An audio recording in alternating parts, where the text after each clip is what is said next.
मनोज जरांगे चौंडीला पोहोचलेले आहेत. आपल्यासोबत दोनही समाजाचे नेते आहेत. मला सांगा काय प्रतिक्रिया आहे? मराठा समाजाचा एक लढवय्या व्यक्ती इथे आला.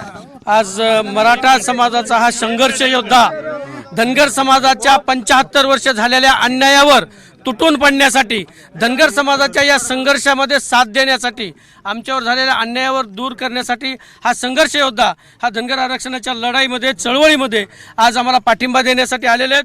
आम्ही धनगर बांधवांच्या वतीनं त्यांचं स्वागत करू आणि त्यांच्या लढाईला त्यांनी आम्हाला बळ दिलंय. आम्ही त्यांच्यासोबत, त्यांच्या ताकदीला हातात हात देऊन, खांद्याला खांदा लावून ही धनगर आरक्षणाची चळवळ, ही लढाई त्यांच्या ताकदीवर, त्यांच्या मदतीनं आम्ही हातात हात घालून निश्चित जिंकू.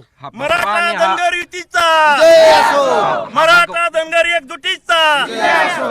हा जो भगवा आणि पिवळा एकत्र येऊन लढावा असं तुम्हाला वाटतं? हो, भगवा आणि पिवळा यापूर्वी या देशामध्ये ज्या क्रांत्या झाल्या, ज्या लढाया झाल्या, जे युद्ध झाले आणि जिथं कुठं यश मिळालंय तिथं होळकरशाही आणि शिवशाही एकत्र मिळूनच प्रत्येक यश मिळवलेलं आहे. आजपासून या राज्यातल्या शिवशाही आणि होळकरशाही ही दोन्ही एकत्र येऊन या आरक्षणाच्या विरोधातली हुकुमशाही तोडून काढण्यासाठी आम्हा दोघांना एकत्र येणं गरजेचं होतं आणि आज आम्ही ते आलेलो आहोत. आवाहन केलंय त्यांनी एकत्र येण्याचं.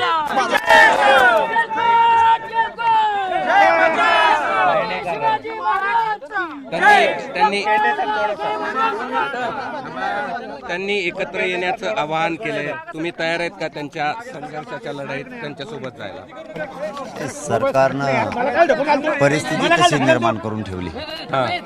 सरकारनं प्रत्येकाला वेळ द्यायचा आणि वेळ मारून न्यायचा, ही 75-70 वर्षापासूनची सरकारची एक भूमिका झाली. आता आमच्या समोरही पर्याय तशीच उभा राहिले की आता आपण काय केलं पाहिजे.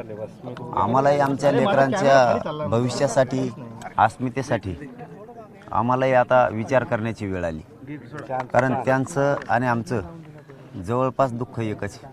त्यांचाही वर्षानुवर्षाचा हा लढा आहे. त्यांना वेळ दिला जातो. सरकार आले गेले की फक्त वेळ देऊन वेळ मारली जाते. हीच परिस्थिती सध्या महाराष्ट्रात मराठा समाजाची झालेली आहे.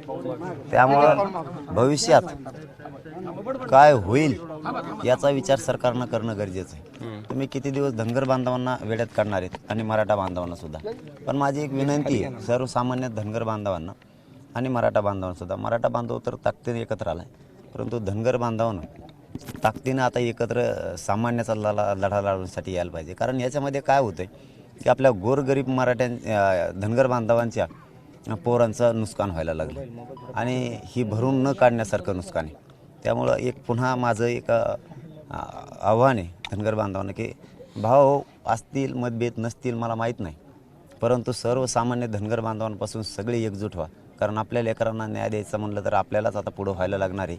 ही यांच्या जीवावरती आपल्याला न्याय मिळणार नाही आणि भविष्यात ह्या जर दोन जाती एकत्र झाल्या तर सरकारला 2 तासही लागणार नाही. 2 तासाच्या आत हे दोन्ही जाती आरक्षण घेतल्याशिवाय सोडणार नाही. तुम्ही एकत्र यायला तयार आहेत त्यांच्या ह्याच्यासाठी? हे बघा, मी सांगतानाच सांगितलं की आमच्या दोघांचंही दुःख सारखंच. भविष्यात काहीही होऊ शकतंय. आम्ही एकत्र येऊ शकतो, एकत्र येऊन लढूही शकतो आणि आमच्या लेकरांना आम्ही न्यायसुद्धा देऊ शकतो. आमचा काय कोणी मालक नाही म्हणून विचार करून सांगायचं आहे किंवा विचारपूर्वक सांगायचं आहे. फक्त आव्हान माझं एकच आहे विनंतीपूर्वक की धनगर बांधवांनी आता घराघरातल्या पेटणं आवश्यक आहे की त्याशिवाय आपल्या लेकरांना न्याय मिळणार नाही. आपण कोणाची वाट बघायची नाही आता.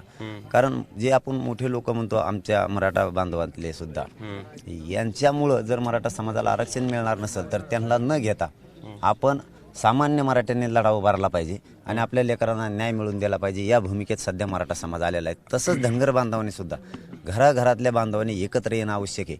आपण हा ताकदीनं लढून जिंकू सुद्धा शकतो. ठीक आहे. अहिल्यादेवीच्या चरणी आपण आता विलीन झालेला होता. ज्यांनी मंदिराचा जीर्णोद्धार केला त्या अहिल्यादेवीला तुम्ही काय मागितलं? या सरकारला आजच्याच दिवशी सद्बुद्धी द्या आणि आम्हालाही लढण्याचं बळ द्या. हे साकडं मातेला मी घातलंय आणि त्या आत्ताच त्यांना बळ देतील आणि आम्ही दोन्ही बांधवांचं आरक्षणाचा तिढा आज संध्याकाळपर्यंत सोडवतील असं साकडं घातलंय. सद्बुद्धी त्यांना मिळेल, देतील. नसता खेटायचंय मात्र त्यांना. एबीपी माझा, उघडा डोळे बघा नीट.